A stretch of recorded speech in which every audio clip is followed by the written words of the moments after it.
Now, presented in digital widescreen. This is HOI-19 News at 5:30. Accurate, balanced, to the point. Children around the heart of Illinois could be catching a new virus, making it tough for them to breathe. And why there may be fewer tee times next year if some golf courses meet the budget acts. Monday night, the big story at 5:30 is an alert for moms and dads of previously unknown virus sweeping across the heart of Illinois and points beyond. More than 1,000 children have been hospitalized with the severe respiratory virus. The Centers for Disease Control says early testing shows that many cases are caused by enterovirus 68. Now, this virus has spread in just 3 weeks to Illinois and at least 10 other states. Most of the cases are next door in Missouri as well as Kansas and Colorado. Symptoms: they begin like the common cold, runny nose, coughing, sneezing, fever, but quickly turn much more serious, causing wheezing and trouble breathing. Children with asthma are especially susceptible, and the severe symptoms can come on fast. Local doctors say they've been seeing an increase in respiratory viruses. HOI-19's Audrey Wise with more. Since the beginning of August, OSF St. Francis Medical Center has seen the number of patients with rhinovirus or enterovirus double. They've had 28 patients test positive. Doctors at Unity Point Health Proctor have also seen cases. The problem with getting exact numbers on the enterovirus is doctors typically don't test for a specific virus. We don't really do viral testing because there's so many viruses. It's really just ruling out bacterial cause and also treating them symptomatically. Do they need breathing treatments? Do they need oxygen? Do they need IV fluids? Doctors say there is no cure. If you're concerned as a parent, you should call your child's physician, let them know what's going on, let them know what their fevers have been, let them know how they're acting. They can guide you as far as when and where to be seen. They say the best way to prevent spreading the virus is by washing hands frequently and keeping sick kids at home and away from others. There's always a virus around. There's seasonal peaks. It's just very contagious, and some kids will be more affected than others. Some doctors expect it will likely get worse here in central Illinois before it gets better. We may not have seen our highest spike yet, but I think it's something that we'll watch very closely and be prepared. I'm Audrey Wise reporting. A dead bird in the town of Norwell tests positive for the West Nile virus. Because of this, the McLean County Health Department will no longer accept dead birds from the 61761 zip code. 61761. No more acceptance. They will, however, still collect dead birds and test mosquito sites in other areas until mid-October. Health officials encourage us to wear mosquito repellent with DEET, wear long sleeves and pants at dawn and dusk hours, and empty stagnant, shallow water near their homes to reduce their risk of infection. A killer's life sentence will not be reconsidered by a Peoria County judge. 37-year-old Terrio Barney was sentenced last week to 2 life sentences plus 30 years for killing 4 people in a house fire in 2010. Barney appealed the sentence today. The judge said no. Prosecutors say Barney started the fire out of frustration after being ignored by one of the victims. Barney may still appeal the conviction. An apartment fire kills 4 children in Chicago. Started around 3:30 this morning in an apartment where someone was moving out. Firefighters found 2 girls in a closet, 2 boys in a bedroom. Their mother and her boyfriend were taken to a hospital. They are in critical condition tonight. The cause of that fire is still under investigation, but it is not believed to be suspicious. Manhunt Monday now on HOI-19 News joins with local law enforcement and you to get fugitives off the streets. And this week, McLean County deputies are looking for 34-year-old John Byan. He is wanted for failure to return from furlough. Byan is Asian, 5'7", 185 pounds, with brown hair and brown eyes and black hair. His last known address is the 1500 block of Steeplechase in Bloomington. If you know Byan's whereabouts, call the McLean County Sheriff. And for more on other fugitives featured on Manhunt Monday, head to CINewsNow.com. Well, as they say in my birth state of New Jersey, today was perfect. Here's Chuck with a look ahead. And today will continue to be perfect, and tonight as well. But, Eric, we have some lively thunderstorms on the way, especially tomorrow night and Wednesday, giving you a little bit of a heads up here. 80 right now in Peoria, very comfortable, 76 in the Twin Cities. Got a few clouds coming away. We might see a stray shower thunderstorm overnight. Most of those will stay off to the west. Temperatures in the morning in the low 60s, but chance of showers and storms will be more numerous tomorrow night and Wednesday. and it looks like severe weather is a possibility as well. I'll talk about the timing coming your way just a couple of minutes. Eric. All right, kids at Peoria High School could only squeeze one day off due to a water main break. School's going to be back in session tomorrow after a busted pipe burst and forced classes to be canceled today. All is now repaired. All activities for tonight are on. Galesburg School Board meeting tonight for the first time since the teacher strike ended a couple of weeks ago. The new contract includes a 168-day school calendar instead of the state-mandated 174. That's caused a group of concerned parents to form Restore 174. That group will present a petition to the school board during tonight's meeting. The shortened calendar still needs final approval by the regional superintendent, who says as long as it's at 168 days, she will not approve it because students would miss out on educational opportunities. Bloomington's U.S. Cellular Coliseum expects to break even for the current fiscal year despite a loss in the first quarter. The first quarter loss of $139,667 was less than the $240,000 initially projected. General Manager Bart Rogers says summer activities at outdoor festivals typically result in a slower time for the arena industry. This day and age, there's more competition from fairs, festivals. For us, inside here this week, the Corn Belters at the Corn Crib are having Tim McGraw. That's an event that, could possibly be at our venue, but is at that venue because it holds more people. Rogers says booking more country music events and concerts would definitely boost earnings. He adds for the past 5 years, the arena has broken even on operating expenses. Peoria's East Bluff one step closer to getting a major makeover. The Planning and Zoning Commission has approved a 5-year plan to upgrade the Wisconsin Avenue Business Corridor. The plan would improve roads, sidewalks, and buildings on Wisconsin from Forest Hill to Glen Oak. Residents hope that the new plan will restore the neighborhood's image.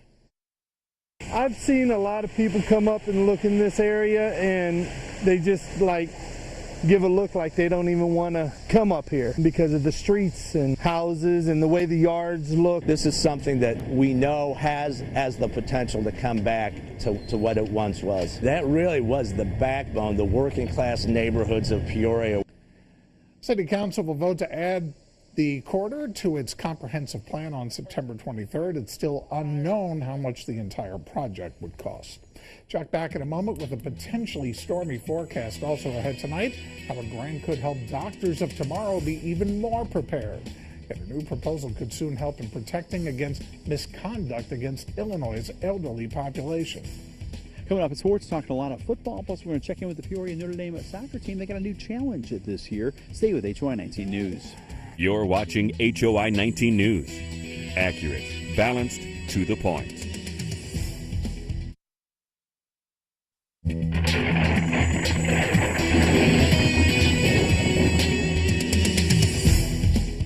Absolutely gorgeous day out there in central Illinois, and we're looking, though, for that to change a little bit with some active thunderstorms coming our way. We'll give you the timetable in a couple of minutes. Road Watch Camera Network, there is Maine and University. Connor Company Cam, Tower Park and the Heights looking great. You can tell the leaves are starting to turn a little bit, and it won't be long. Illinois Ice Center Cam with the Great Escape with clouds rolling in. Farmers State Bank Cam on the square in Elmwood, and the Bratcher Heating and Air Conditioning Geothermal Cam Hewitt Hall at ISU. Gorgeous afternoon. Unfortunately, it's going to change as we have clusters of showers and storms coming our way over the next couple of days. This is actually our second severe weather season, which is fall, because we have cooler air coming down from the north and bumping up against that warm air. It's just the opposite in the spring, so it's not uncommon to get severe weather this time of the year like we saw on Friday, and it looks like we may do it all over again tomorrow night and especially Wednesday. Then much cooler. We're back to the 60s for highs at the end of the week.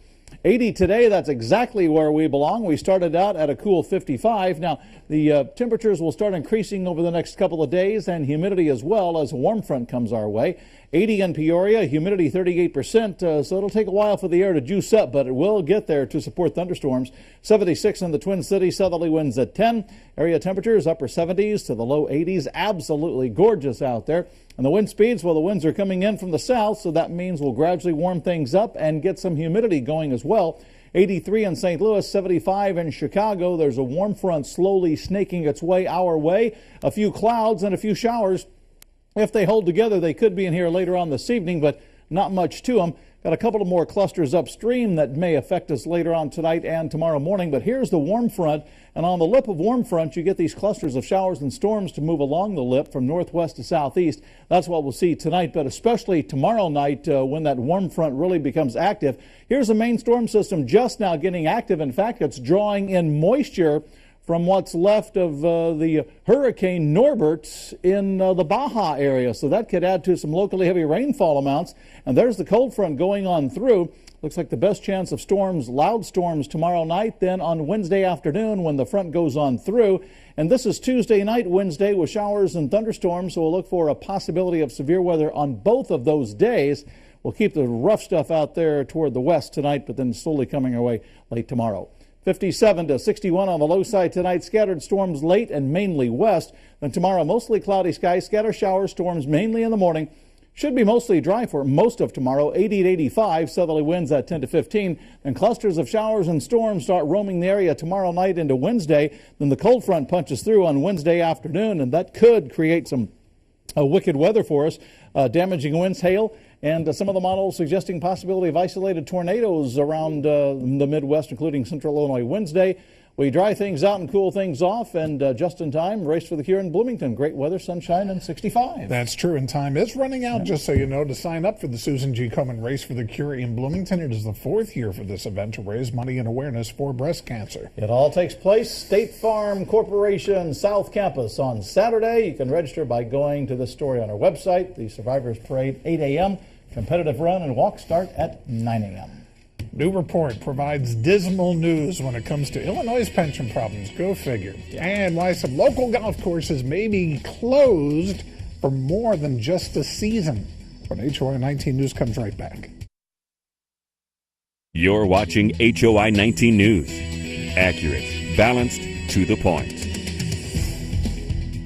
A new report shows that Illinois' pension liability compared to state revenue is the highest rate in the country. Moody's Investors Service reports that the state's 3-year average liability over revenue is nearly 260%. The next highest is Connecticut at 200%.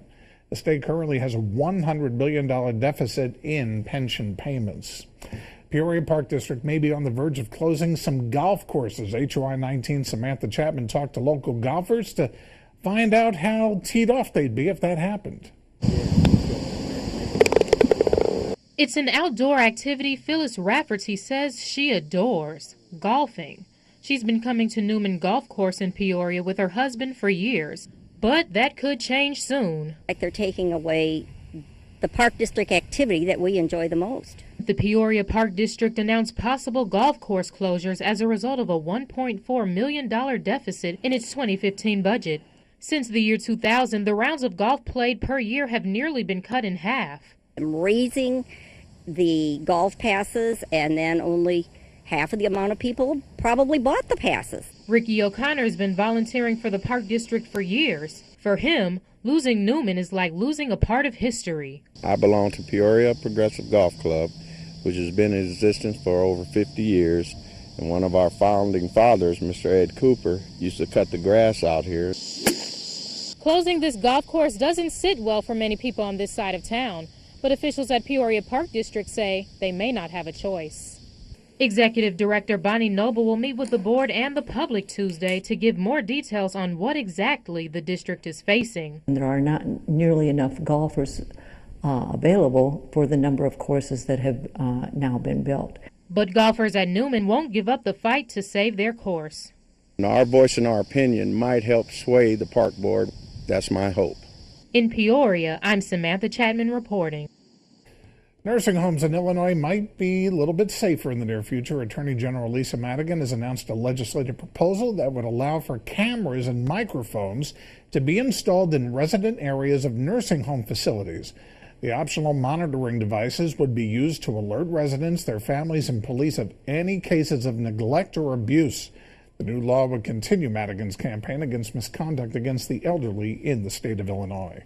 Now, at some point, all of us are likely to face having a family member in a nursing home. If our loved one needs more care than they can provide for themselves or that we can provide for them, at a minimum, when we put them into a nursing home, we expect that they will be safe and well taken care of.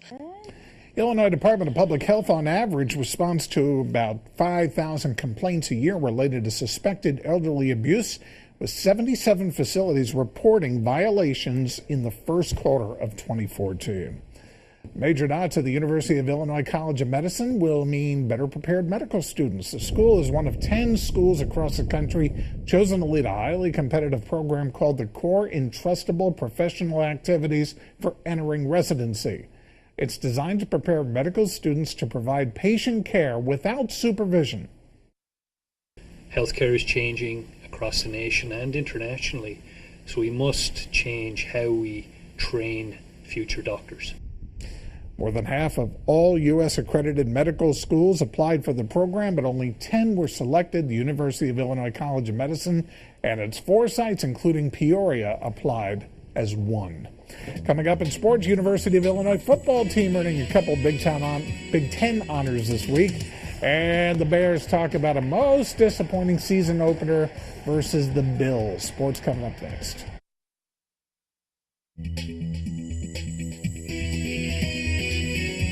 Hello, Heart of Illinois. On paper, the Chicago Bears game yesterday against the Buffalo Bills at home appeared to be one of the easiest wins of the year. Instead, on Soldier Field, the Bills hang a very disappointing loss on the Bears in overtime. We saw Jay Cutler at his best and Jay Cutler at his worst in yesterday's game. Cutler threw for 349 yards and 2 TDs, this third quarter strike tying the game to Brandon Marshall. But Cutler also threw two very costly interceptions, including this hard-to-believe pass in the fourth quarter. Cutler had good and bad moments on the field. At his press conference, it was mainly bad Jay Cutler. I mean, you guys are going to be as negative as possible, and we understand that. But we've got a lot of games left. We did a lot of good things. Obviously, we made mistakes today, and we got to clean them up and keep moving on. Do you understand why people might be negative after offensive showing today? Yes and no. No one knows exactly what we're doing out there. So I know you guys think that you do know, but you don't. Cutler and the Bears are at San Francisco next Sunday night. The Fighting Illini are 2-0 thanks to their talented quarterback. Wes Lunt went crazy on Saturday, throwing for 456 yards and 3 touchdowns. Today, Lunt is named the Big Ten Offensive Player of the Week. Illinois freshman wide receiver Mikey Dudek, the Big Ten Freshman Player of the Week. Dudek has touchdown catches in each of Illinois' 2 games. Baseball tonight, the first-place Cardinals are in Cincinnati with Shelby Miller on the mound. The Red-Hot Redbirds have won 8 out of 9 and now have a 4.5-game lead for first place in the National League Central. To high school sports now, where the Peoria Notre Dame soccer team is again tops in Peoria. But this year, the Irish have some new conference competition. The Peoria Notre Dame soccer team is emphasizing team this year. They might not have a lot of all-staters, but they probably will be one of the state's top teams. I don't think we necessarily have the one or 2 superstars. We're going to have a lot of guys that are going to score goals for us. We were talking as coaches. If we can get 5-6 guys that have over 10 goals, that's going to be a successful season for us. Remarkable depth this year. We have 11 players that can start and 11 players that can sub in and be just as good as the starting 11. So I think we're going to be pretty good this year. I feel this team will be better than last year's just because of the team chemistry that we have. We play with each other out of school, in school. Notre Dame gets a brand new challenge this year as they join the Big 12 Conference, taking on the Bloomington Normal and Champaign-Urbana schools. There's a lot of teams in the conference that aren't going to be walkover games. We got to come out and be ready to play every night in the conference, and that's going to be a goal for us. I mean, obviously every year we wanted to win the Mid-State 6, but I think we had won maybe 19, 20 straight. This is going to be a conference that we got to show up every night to get that conference title. So that's another goal we can have. Winning the Big 12 Conference is one of many Irish goals. Of course, their ultimate goal, to add to their rich tradition and earn another state title. Today in soccer, Normal Community looking to wrap up the Inter-City tournament. We'll have your Heart of Illinois highlights for you tonight on Sports Final. Time now for today's Jim Dandy, and I don't know if you saw this one, but practice makes perfect. Graham Gano, the Carolina kicker, practicing at halftime. The band is in his way, but Gano just kicks field goals right in the middle of the Bethune-Cookman College Band halftime show. Hey, you got to practice to make them. Graham Gano practicing right in the middle of the band at halftime. That is today's Jim Dandy, and we are coming right back. I got some clouds coming away and maybe a scatter shower, thunderstorm overnight. We have a warm front out to the west slowly coming our way.